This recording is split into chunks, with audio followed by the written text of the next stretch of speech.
Hello everyone. In this video, we are going to see about the difference between C and C++. Comparison of the key differences between C and C++. The first is the paradigm.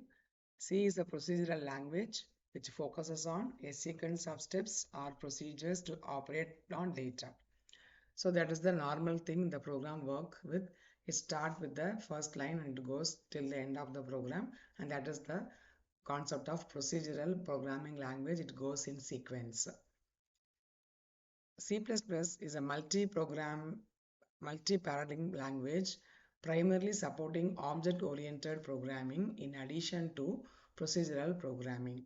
That which means it allows classes, objects, inheritance, polymorphism, encapsulation, and abstraction. These are all the properties of C++, which is the OOPS concepts. Let us see in detail one by one in the next slides. So the object-oriented features.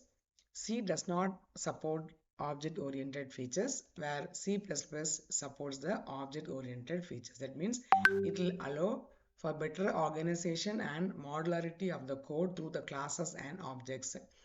So what is meant by modularity is when you have big problem, we divide the problem into smaller problems and then solve it. Then we join the solutions to bring the solution to the main problem. That is called as the modularity of the code. So that is done by through the classes and the objects. And it also allows inheritance, polymorphism, and encapsulation. These are all the properties of OOPS.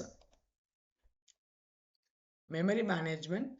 Memory management is done manually by the programmer using the functions like malloc and free. So M is the memory allocation and free. So malloc allocates memory space for the variable and the function, and the free releases the memory to the other part of the programs or the other part.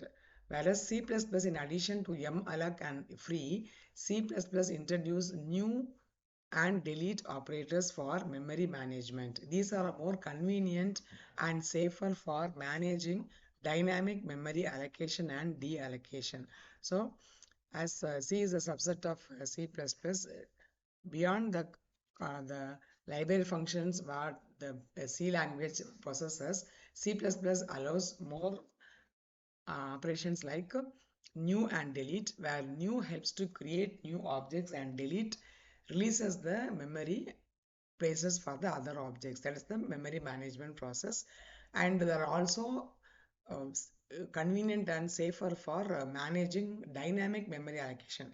Dynamic memory allocation means on the flow when the program starts execution, there needs some memory area. For that is the memory. Dynamic memory means on demand. When it is needed, we need to allocate. For such cases, the C++ helps a lot. Same way it deallocates means it removes the memory space also in a dynamic manner. So that is the concept of memory management. Next is the function overloading and operator overloading. In C, there is no concept of overloading, neither for the function nor for the operator. But in C++, we have the concept called polymorphism. The polymorphism supports function overloading. That means we have the function with the different functions of the same name, but each function will have different parameters. The size of the type of the parameters or the number of parameters may vary. That is the concept of function overloading. For example, we have a function called sum. Sum of a comma b is one function and sum of a comma b comma c is the other function. The first function sum has two variables a and b. Second function sum has three variables a, b and c. This is also one example of function overloading. Number of parameters changes. Likewise, the sum of a comma b, int a int b, and the same sum of float a comma b. Here in the first case sum is between the integer values, and the second case the function is between the float variables. So now the type varies. So either the type of the variable or the number of variables may change. That is the concept of function overloading. And operator overloading means one operator does the different processes. That is the called operator overloading. For example, a plus operator which adds a plus b also adds two complex numbers. We know that complex numbers have two parts, a plus ib, real part and the imaginary part. So this plus helps to add the complex numbers also. That means it will add both the real part as well as the imaginary part.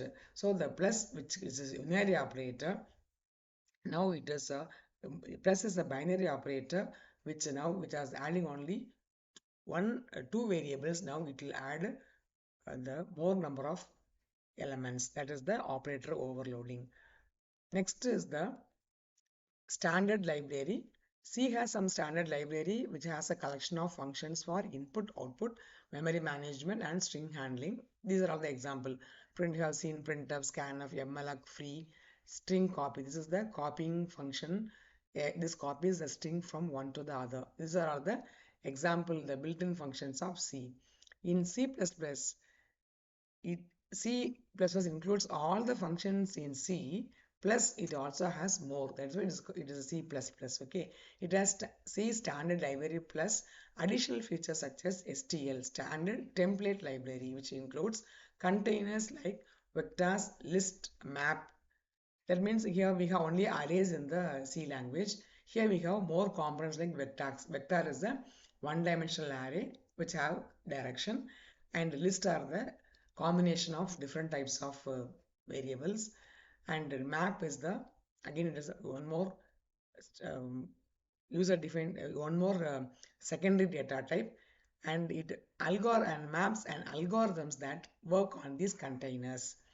Example, std, this is the scope operator, vector, std, scope map, std, scope sort. So these are all the additional standard library functions, standard template library in C++.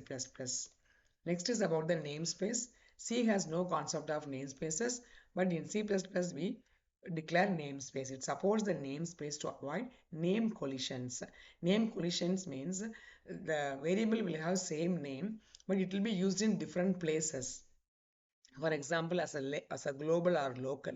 In that case, there should be a support to avoid the name collisions.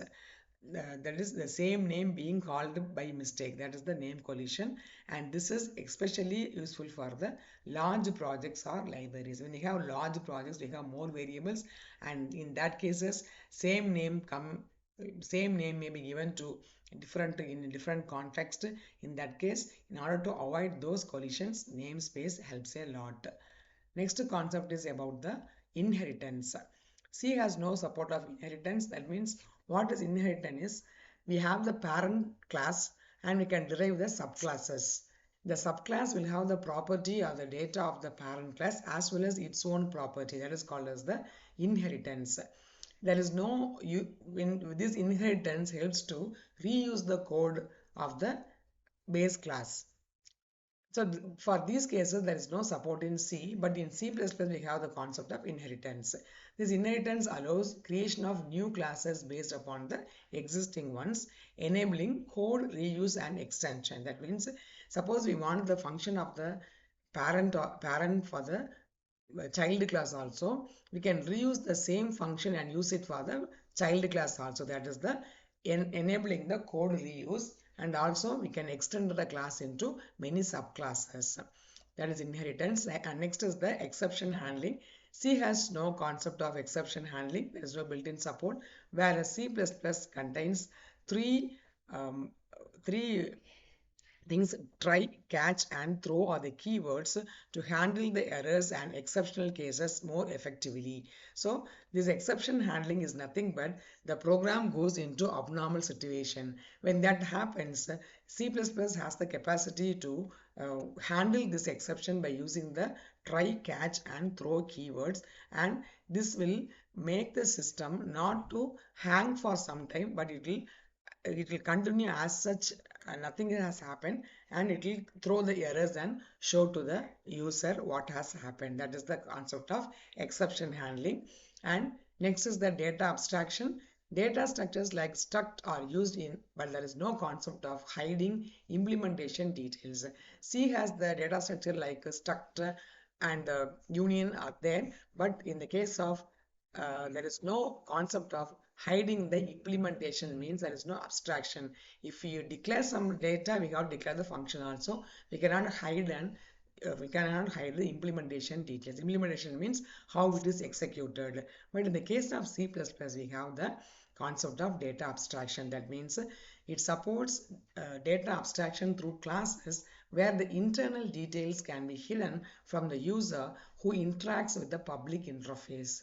So because of this, what is the advantage is that the data will or the function can be used only when it is derived from the class. So the data abstraction will help to protect the data through the classes. Okay, so that is the form of encapsulation. It combines data and function as a unit, and that unit will be accessed only through the object. So in that case, it is creating some safety to the data as well as to the usability of the functions in the class. The next is the use cases. C suitable for system programming, embedded system. What does it mean is we have two broad type of programming: system programming and application programming.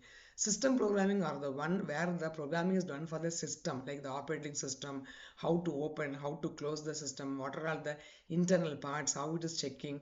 So all about internally how the computer is working, that is called system programming. For that, the C language helps a lot.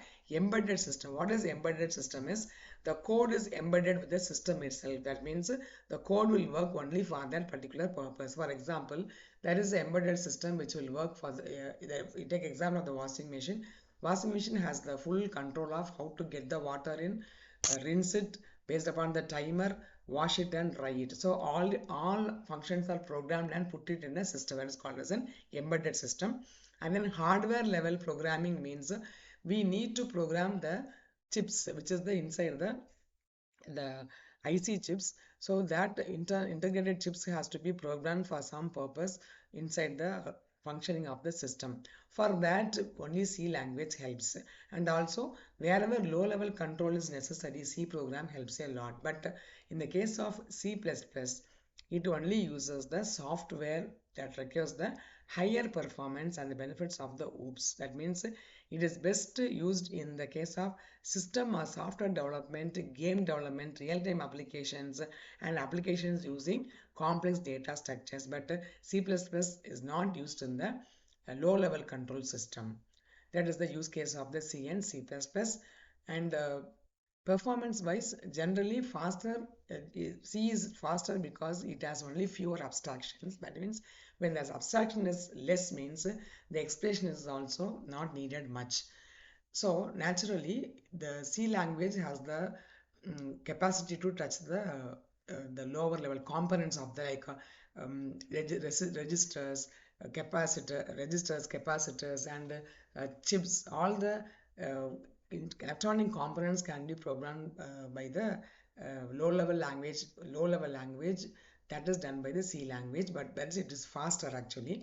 But in the case of C++, it is slightly slower than C because it has the object oriented feature. It has to do with the class and the generation of the objects and all those things.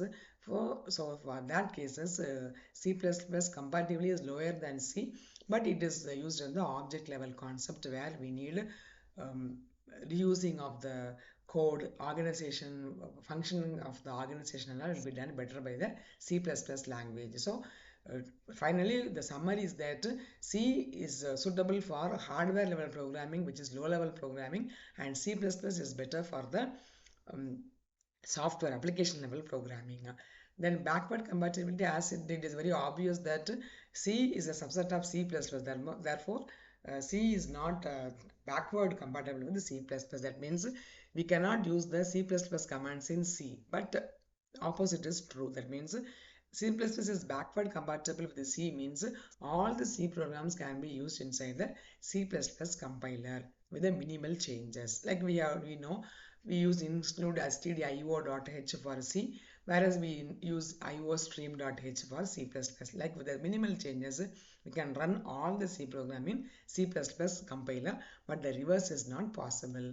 So that's all the differences between the language C and C++. As a summary to say, C is a simpler procedural language focused on performance and low-level system programming, where C++ builds on C by adding object-oriented features, making more suitable for applications, large-scale applications and complex software development.